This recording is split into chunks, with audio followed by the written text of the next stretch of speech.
development and pedagogy, which is the most important part of any type of teaching exam. Child development and pedagogy एक ऐसी पन्ना है जो कि teaching सारे teaching exam आप CTT के बात करो ईएमआरएस एंड सारी टीचिंग लेवल स्टेट हो या सेंट्रल लेवल हो child development pedagogy at least 20 to 30 marks का क्वेश्चन आ जाता है इवन पीआरटी ईएमआरएस में आपकी 100 मार्क पे आती है तो आपका जो इम्पोर्टेंट पार्ट है आज हम डिस्कशन करेंगे सारे इम्पोर्टेंट एमसीक्यू जो कि थ्योरी में है थ्योरिस्ट का भी है करिकुलम बेस है एनसीएफ के ऊपर कुछ क्वेश्चन है तो आई होप कि ये क्वेश्चन आपको बहुत हेल्पफुल होगी तो let us start the video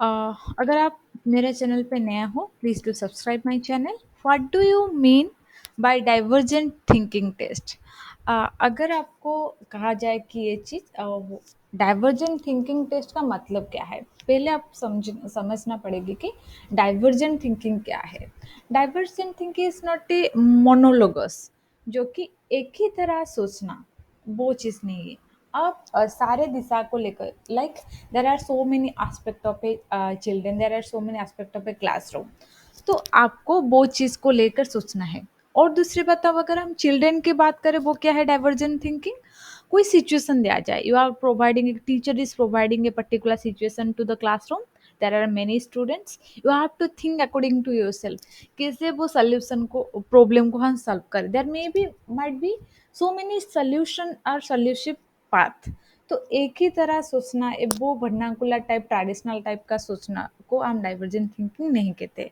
divergent thinking का मतलब है एक सिचुएशन को किस किस तरह कितने प्रकार आप समाधान कर सकते हो तो दैट डज मीन और डाइवर्जेंट थिंकिंग तो ये क्या है कैलिबरेट इंटेलिजेंस आईक्यू टेस्ट और यूनिकनेस ऑफ ए चिल्ड्रन तो डाइवर्जेंट थिंकिंग टेस्ट में हम जानते हैं कि एक पर्टिकुलर सिचुएशन को बच्चे कैसे देख रही है how they are portraying the situation how they are solving the problem how they are imagine the situation so it is always based in the uniqueness of a children so option number D is the correct answer जो कि एक खुद एक बच्चों की अपने अंदर क्या है वो खुद क्या है अलग बच्चों से वो कैसे अलग दूसरे बच्चों से वो कैसे अलग है दिस इज द डिफरेंट और the special characteristics element of A children so divergent thinking test always define the uniqueness of a children how the children is differently think about the situation differently solve the problem so this is called what divergent thinking test so option number D is the correct answer then school education in India can be divided into how many types? हमारा जो national curriculum framework हो या हमारा national education policy के हिसाब से school education को हम कितने प्रकार विभाजित किया है 4 5 6 2 आपको पता होगी बहुत सारी चीज़ जैसे कि anganwadi and pre schooling then schooling को डिवाइडेड है then college and university level का तो यहाँ पर जो हमारा स्कूल एजुकेशन इंडिया में जो डिवाइडेड है वो है 4 टाइप्स की ठीक है option number A is the correct answer आप मुझे कमेंट बॉक्स में कमेंट करना कि 4 टाइप्स है क्या the best method to study children's growth and development यहाँ पर मेथड है जैसे कि statistical method developmental method and psycho analytic method and comparative method तो अगर हम कोई चिल्ड्रन का कोई बच्चों का ग्रोथ एंड डेवलपमेंट दोनों ग्रोथ इट में भी फिजिकल डेवलपमेंट इट में भी साइकोलॉजिकल फिजिकल कॉग्निटिव इंटेलेक्चुअल कोई भी तरह हो सकते ये बात ये नहीं कि वो सिर्फ डेवलपमेंट या growth in terms of physical growth हो it may be it might be other terms of growth and development also so statistical method suit करेगी जो कि ग्राफ वाइज हम बताएंगे एक statistics a mean median mode की तरह हम उसको बताएंगे या डेवलपमेंटल मेथड सूट करेगी या साइको एनालिटिक हम कर पाएंगे या कंपैरेटिव कि किस एज ग्रुप में कितने था वो चीज़ हम देखेंगे तो यहाँ पर जो सुटेबल मेथड है वो है डेवलपमेंटल मेथड इसको हम अप्लाई कर सकते हैं to study children growth and development तो option number B is the correct answer next question special education is related to what? आप इंक्लूसिव एजुकेशन के बात सुनी हो, आप एक्सक्लूसिव एजुकेशन के बात सुनी हो, आप इंटीग्रेटेड एजुकेशन के बात सुनी हो, आप स्पेशल एजुकेशन के बात भी सुनी हो। हमारा नेशनल करिकुलम फ्रेमवर्क 2005, हमारा नेशनल एजुकेशन पॉलिसी जो 2020, उसके बाद उसके पहले से भी 1986 में भी था स्पेशल एजुकेशन के बाद। वो क्या है? मॉडर्न एजुकेशन से जड़ित है। एजुकेशन फॉर डिफरेंटली एबल, जो बच्चों की दिख नहीं सकते, लिख नहीं सकते, प्रॉब्लम हो कुछ फिजिकल एंड साइकोलॉजिकल, उनके लिए स्पेशल एजुकेशन है। एजुकेशन फॉर गर्ल्स, महिला के लिए एजुकेशन है, उसको हम स्पेशल एजुकेशन बोलते हैं। एजुकेशन फॉर डिप्राइव्ड सेशन, जैसे कि जो रिजर्व कैटेगरी हो, माइनॉरिटी हो, उनके लिए है।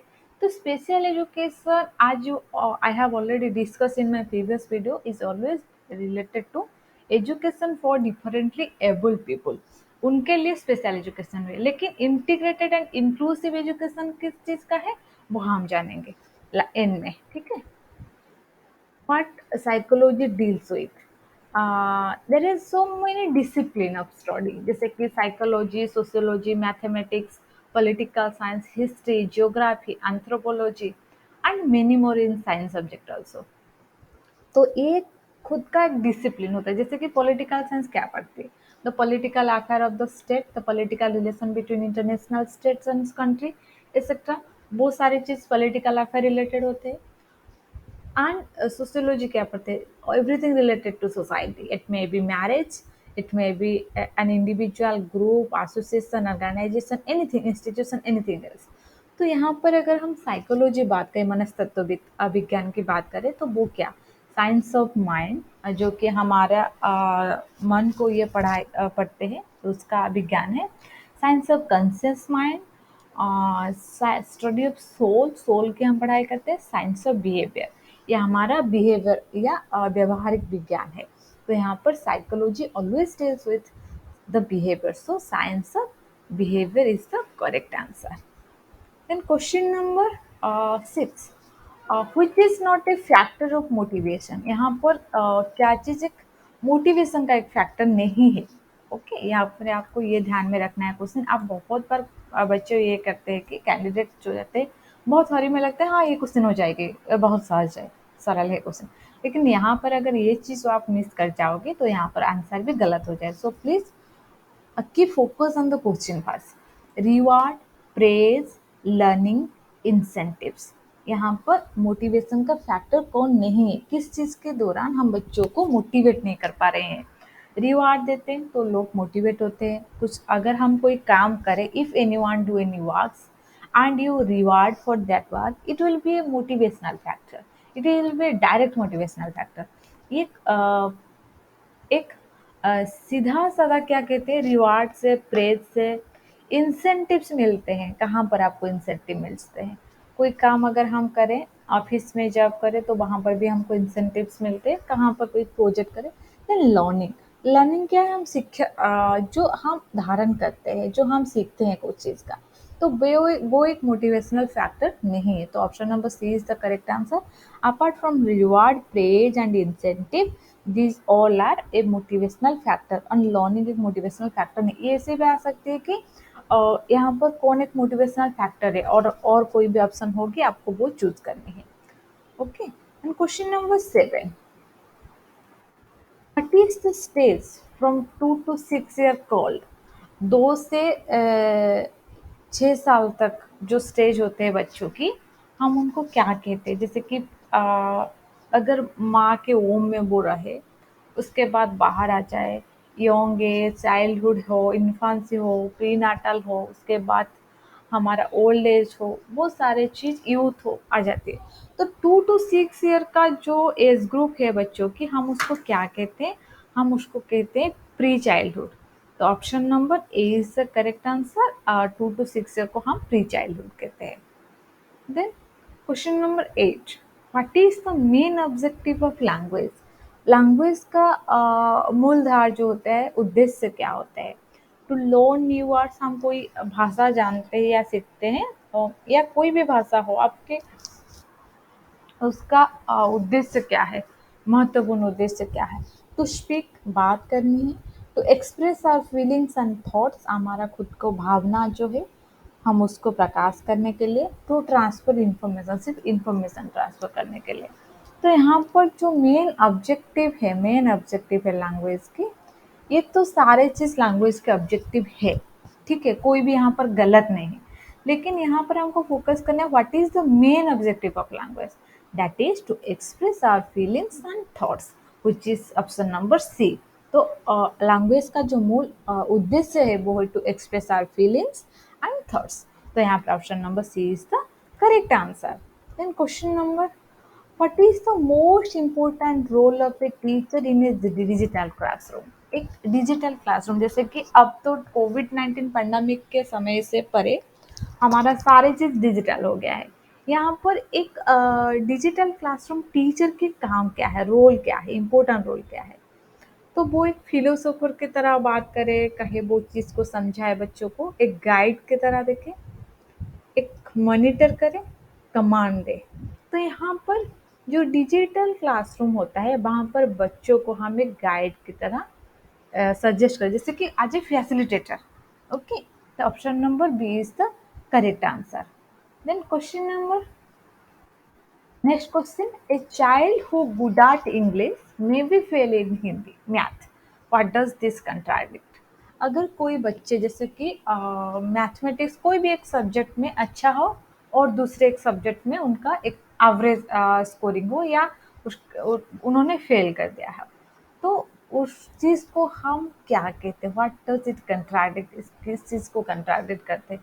Multi factor theory of intelligence, to factor theory of intelligence, single factor theory of intelligence और मल्टी डायमेंशनल ऑफ इंटेलिजेंस। तो यहाँ पर कोई भी बच्चे एक सब्जेक्ट में बहुत अच्छा हो, दूसरे सब्जेक्ट में बुरा ही हो, वो चीज़ कंट्राडिक्ट करते हैं कि two factor theory of intelligence. तो option number B is the correct answer. आपको देखना है कि सारे चीज़ जैसे कि कोई एक बच्चे एक ही सारे सब्जेक्ट में अच्छे नहीं होते हैं, कोई ना कोई इस चीज़ हो जाता है कि एक दो सब्जेक्ट में बहुत अच्छा हो और दूसरे सब्जेक्ट में वो सही नहीं हो। तो जो two factor theory of intelligence है चार्ल्स पियरमैन ने डेवलप किया था, this not only led him develop the concept of a like a specific intellectual ability, जिसको हम बोलते हैं कि ये एक स्पेसिफिक इंटेलेक्चुअल एबिलिटी, एक सब्जेक्ट में बहुत अच्छा हो और दूसरे सब्जेक्ट में ठीक नहीं हो वो चीज़, या वो थोड़ा बहुत कमजोरी हो, तो हो गया ये एक स्पेसिफिक थ्योरी ऑफ इंटेलिजेंस है। Next question, which of the following is the science of effective teaching?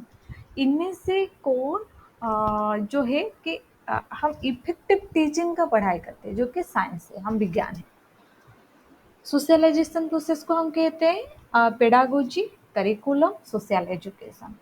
तो आपको यहाँ पर ध्यान में रखना है कि यहाँ पर क्वेश्चन क्या है, which of the following is the science of effective teaching?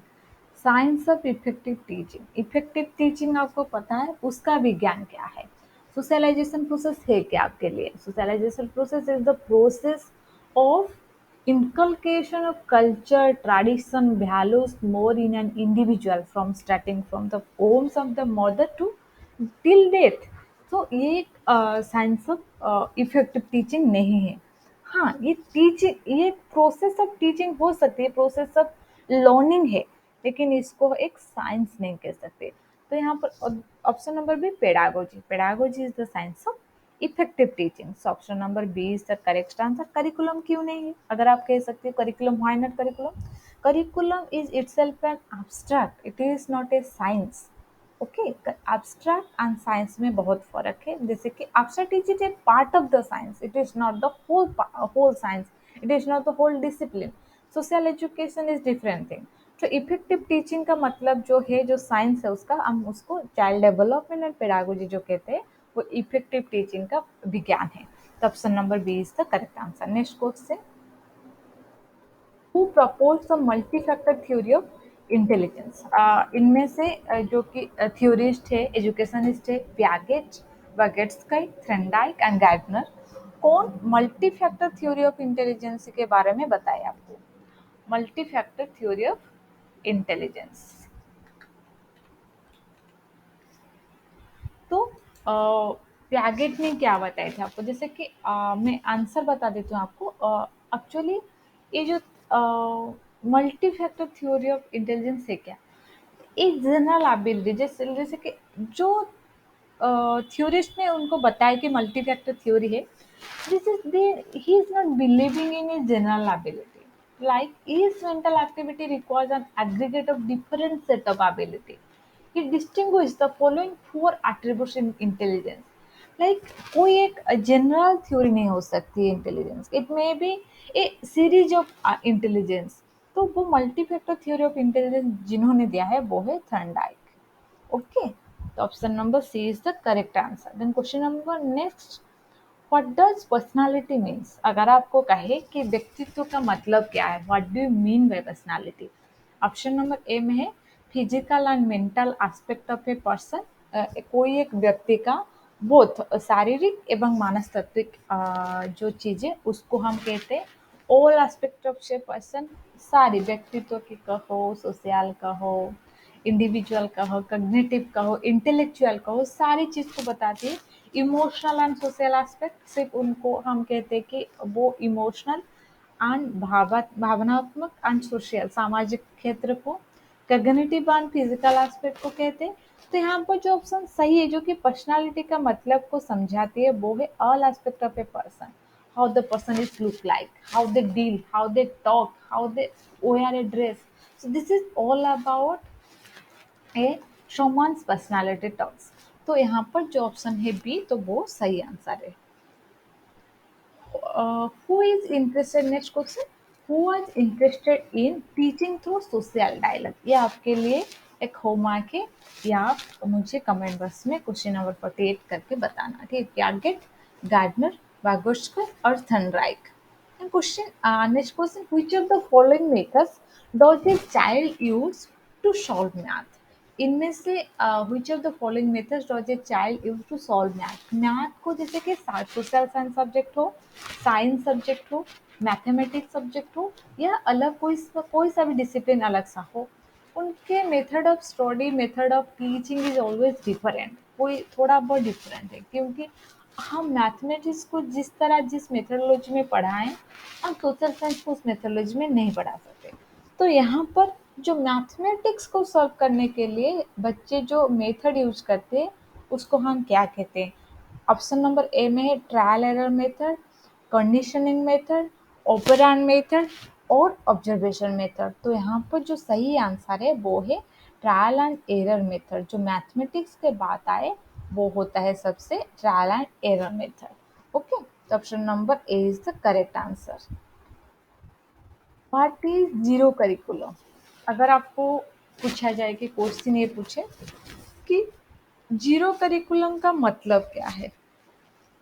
Curriculum which have no exam, जो करिकुलम है उसका कोई एग्जाम नहीं है तो उसको हम जीरो करिकुलम कहते हैं। Curriculum which have zero stress, जिनमें से कोई स्ट्रेस नहीं है जो करिकुलम है, जैसे कि मैथमेटिक्स को पढ़ना है, उसको समझना है, उसको एग्जाम में करनी है, वो एक स्ट्रेसफुल है।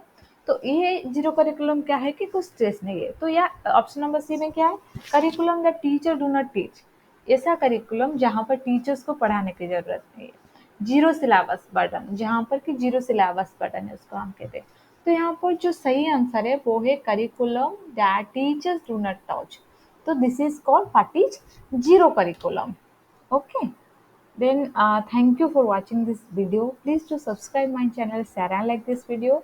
To get watch new videos, please to click on the bell icon. Thank you so much. Have a nice day. Have a great day. I wish you all the very best for all your exam ideas.